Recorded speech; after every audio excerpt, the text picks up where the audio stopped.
That's all I understand for. Spend a day to get my mind blown. Dress it up and go to Nassau. 200 miles on the dash. Gotta roll a pound up a gas. Switch the lanes in the grand.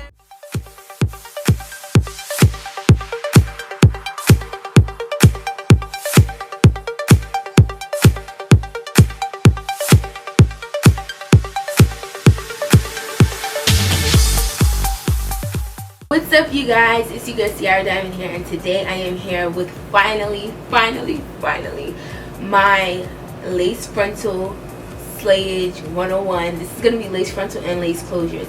I decided to combine them and do it like in a kind of tips and tricks type video way, where I give you guys 8 tips and tricks that I do in order to make my closures and my frontals look more realistic, because I've been getting questions about closures and frontal, so I was like, why not just combine the two in one? So if you guys, I know you guys have been requesting this and waiting for this for a long time, so if you guys are interested in seeing this, definitely keep watching.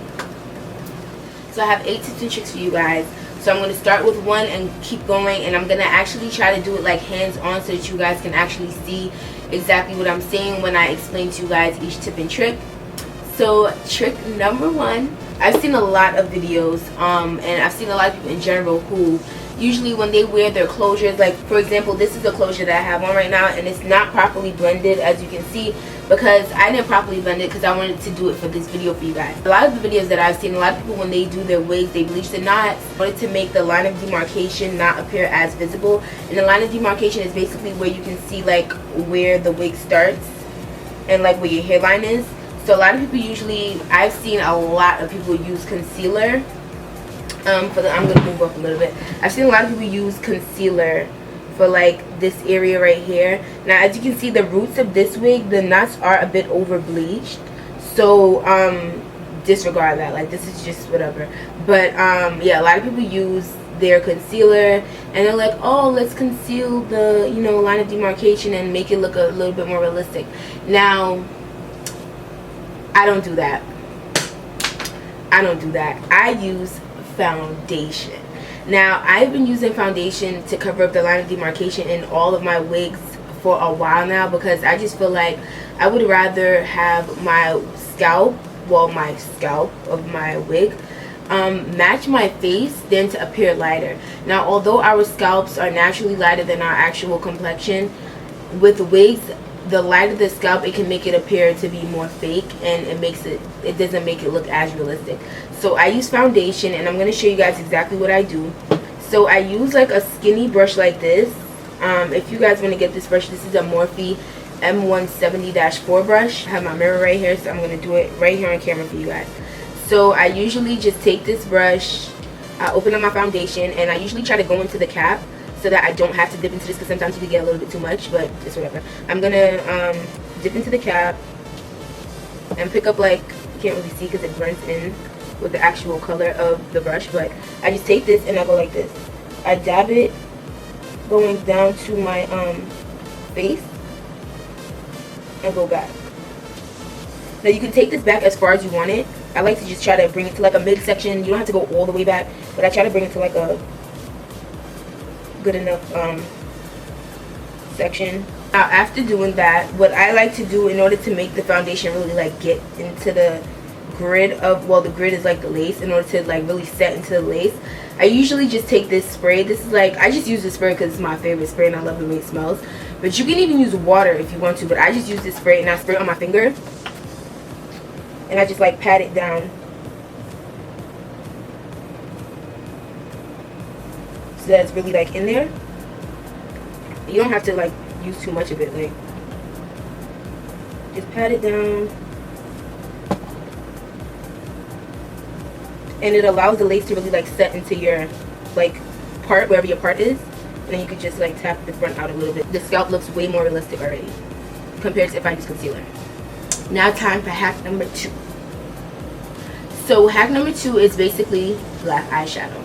Simple as that, black eyeshadow. I've seen a lot of people use black eyeliner for this. I'm kind of iffy about that. I wouldn't really recommend that, but I use black eyeshadow. And when I say black eyeshadow, you're probably like, for what? So I'm going to show you guys. Now I use the black eyeshadow to just make my edges appear a little bit darker and not all my edges, just the area where my part is. So I usually like to mix it with my edge control, and this edge control is 24-hour Edge Tamer by Ebin, I believe. This was my mom's, but this edge control was like, this thing is like so good. But I usually like to just take a little bit on my finger. This is what it looks like. It's just like a clear gel type thing. It's clear edge control. I usually like to just take a little bit on my fingers. I dip it into the black. I just tap it, and look at how black that is. That's like really black.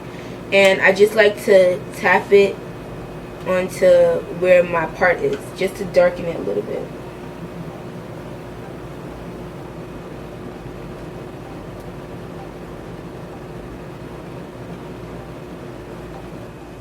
So you want to bring it like as far as you can, just in case like you're walking on like the wind blows or something. It could just look like, you know, you're like, I have thin edges. Like my edges are not like, my edges are pretty like alright, but they're not as full as I want them to be. But I just do this to make it look a bit darker. And I do that just so that it blends in a little bit more with the wig. A lot of people don't like to leave their edges out for their wigs, because wigs are a protective style, but I usually like to leave my edges out. This is just my preference, and this is just my tips in how I make my wigs look very real, because a lot of people ask me these questions. So if you guys don't leave your edges out, it's perfectly fine. You can just skip this step, or if you do, this will be helpful. On to number 3. Okay, so now tip number 3 is wider parts. Now the part on this wig is not that wide, but it's wide enough.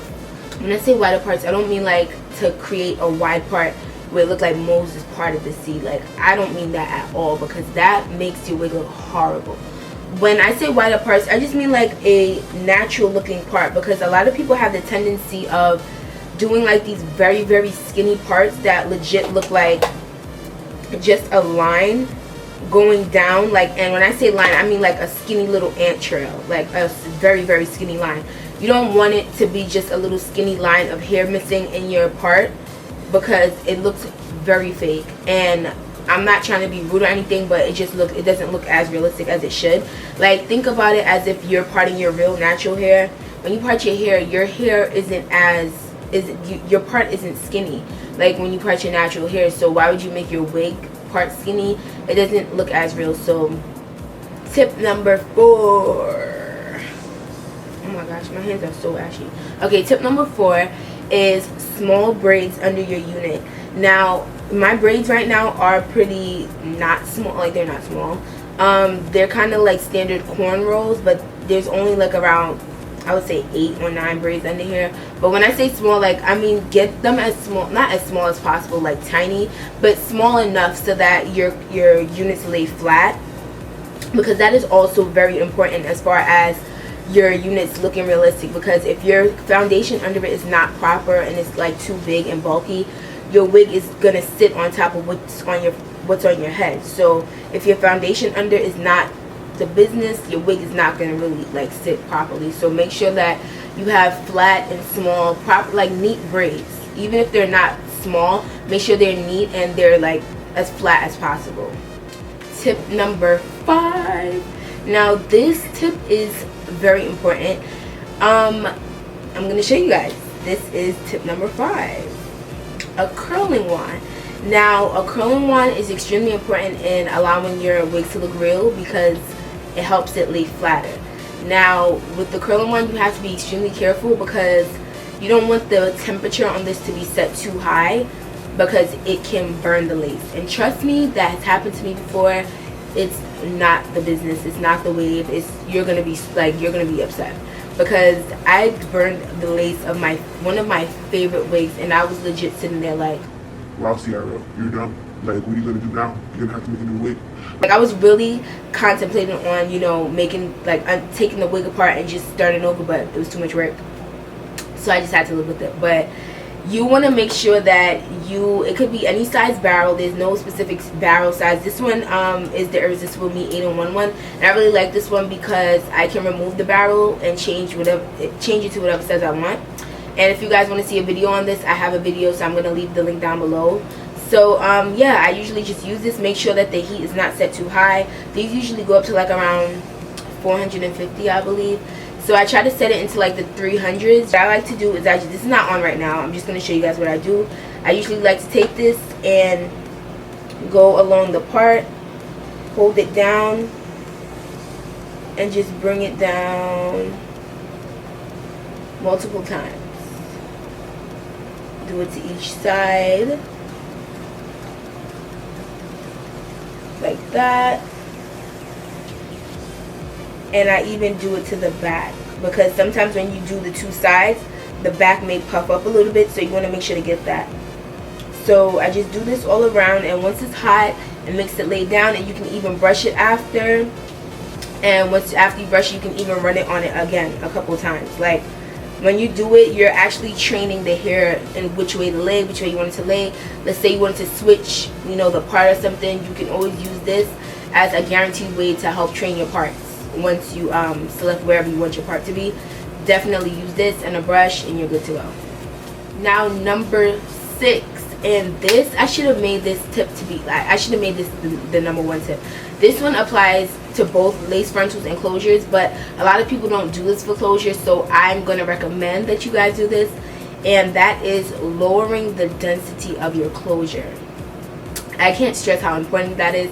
This is a major key, and a lot of people are just like, they don't think to do it, and I never saw anyone do it before, so I just started doing it just to, you know, help my wigs look more real, and it helped out a great bunch. And it's actually like logic. Like, you see the way everybody's like, oh, you have to lower the density of your frontal, which is aka customizing the frontal, because when you have a frontal and you put it on, you can see like it's just a whole bunch of hair, and you have a little bit of baby hair, then it's this big thing of hair coming out, and it don't look real. Like, you look like Arrow from Twilight. Like, his wig looks like how frontals look when they first come. So what I like to do is I usually just take a tweezer, same way how you pluck and customize your frontals, you just go within the closure and pluck. That's all I do. Go within and pluck. I'm going to do this for both sides.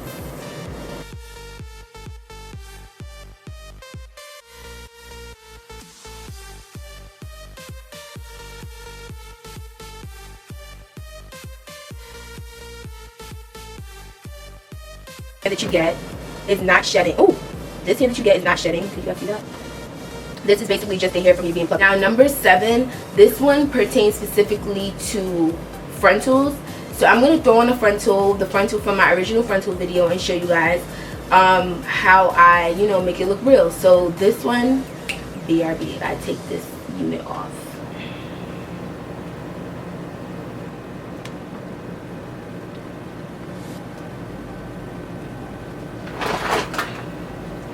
So remember, with frontals, it's all about like where you part it. You part it this way. It's all about like where you part it. You part it whichever way you want. And once you like, you know, do whatever you gotta do to it, you put it up and at the top knot and stuff. So I usually just wear it like to a side. So I have my side over here where I like to wear my side parts. I'm gonna use my favorite spray just because I like to use this to make it lay down properly.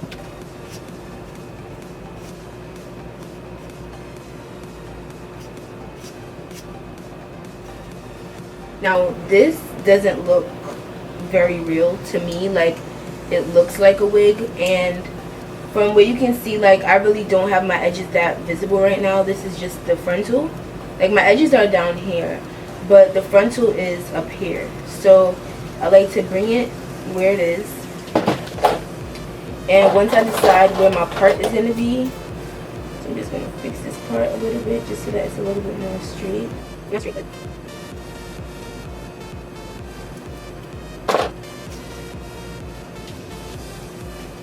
now, I have the elastic band for security. Still use this.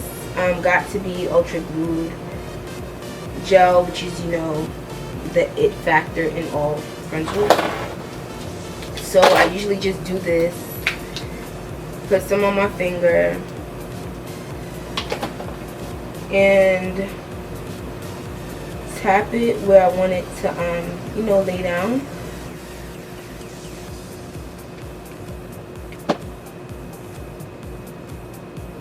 Now once you have the frontal laying down, what I like to do is take one of these combs. This is a pin comb, and this comb is like a major key in you know, doing my little trick. Now this is going to be trick number 7. I have it written down as comb / flick of the wrist, which is like so ratchet. But I usually do this, and I pull the frontal hairs kind of forward to create faux edges, and I swirl it back like this. Make sure that this hair from the other side is getting it, but I usually do that and flick like that. Like, look at the flick of the wrist. Yeah, flick it like that. And if you need a little bit more gel, you can feel free, but don't like OD on this gel because the gel is very strong. So once you get it to like be where you want, you can tap some gel onto it just so that it can lay flat. Now with my frontals, I usually just swoop it behind my ear like this, right? So now that part is done. Now for this part, I really didn't cut that much baby hair, so there is still some long strands in here. So I'm just going to use a little clamp clip to hold this back because I don't want this hair getting in the way. And I'm going to use some more of the gel, and I'm going to take, I'm going to take it and put it, like tap it on the lace and on the hair as well, and go back in with this comb and flick of the wrist, but the opposite way, right?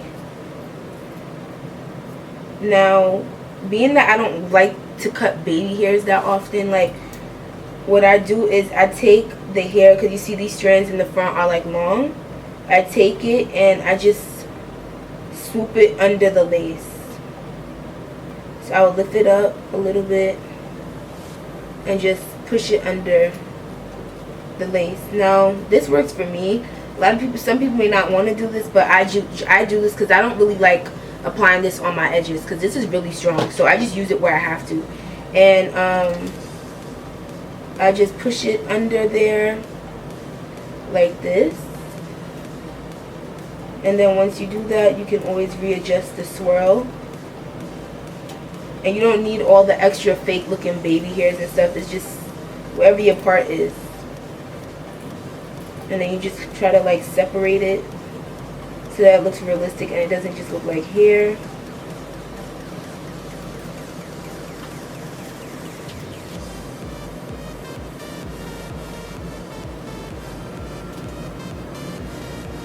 And so that's how you want it to. A lot of people usually blow dry it, and I usually do blow dry it as well. So now I'm just going to release the clamp right here and then brush the rest of the hair down. Now this looks more realistic compared to how it did before, because it actually gives the illusion of baby hairs without you even having to really create them. Because I know a lot of people aren't really, a lot of people complain about cutting baby hairs too short, and when you cut it too short it can look a little weird. So now again I'm going to add the foundation.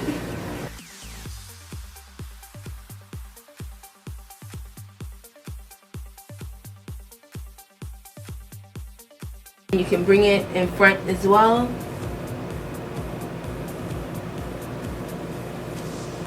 You can pull it to the side. This is how I had it in one of my other videos as well. I had it all to the side like this. You can bring it behind your ear. The last trick, which is what I'm going to do now, is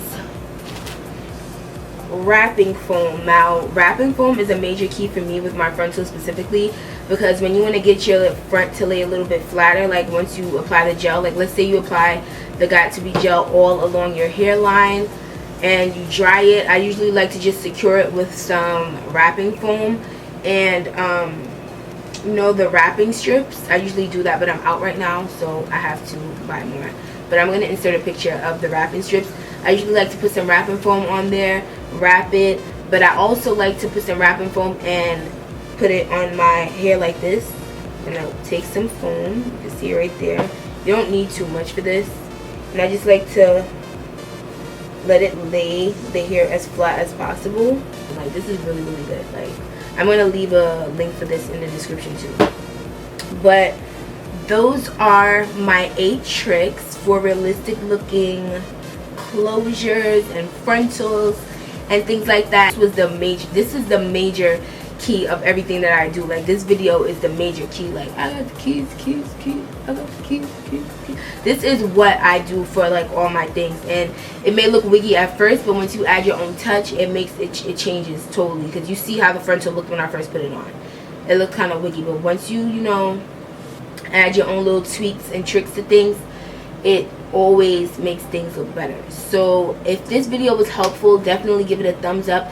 If not, you can let me know it wasn't helpful to you, but I hope it was, because I really was like really thinking of how I'm going to show you guys all the things that I do. So I figured to list it and, you know, show you guys one by one my little tricks and stuff. So hopefully it was helpful. So I want to thank you guys again for allowing me to hit 19K. I'm almost at 19K, and I want to thank you guys again because you didn't have to press subscribe, but you did, so I really appreciate it. So I will see you guys again in my next video, and thank you so much for supporting me for my couple years on YouTube. I really appreciate it, and I'll see you guys again in my next video.